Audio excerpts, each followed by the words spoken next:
আসসালামু আলাইকুম প্রিয় দর্শক। গতকাল বাংলাদেশ সিঙ্গাপুরের বিপক্ষে 1-2 গোলে হেরেছে। অর্থাৎ বাংলাদেশ গোল দিয়েছে একটা, সিঙ্গাপুর দিয়েছে দুইটা।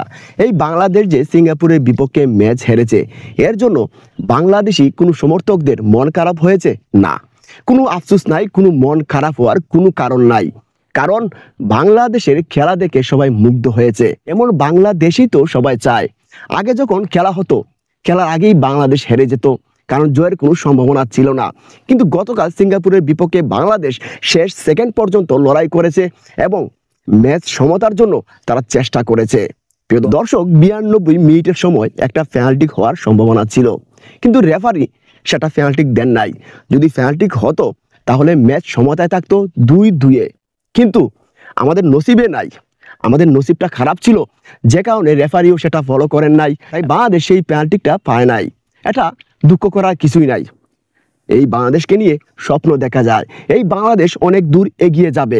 বিশেষ করে হামজার খেলা ভাই সবাইকে মুগ্ধ করে ফেলছে। এই হামজার খেলা বাংলাদেশকে অনেক দূর এগিয়ে নিয়ে যাবে, এটাই সবাই স্বপ্ন দেখছে। প্রিয় দর্শক, আপনারা যারা যারা খেলা দেখছেন অবশ্যই কমেন্টে জানাবেন।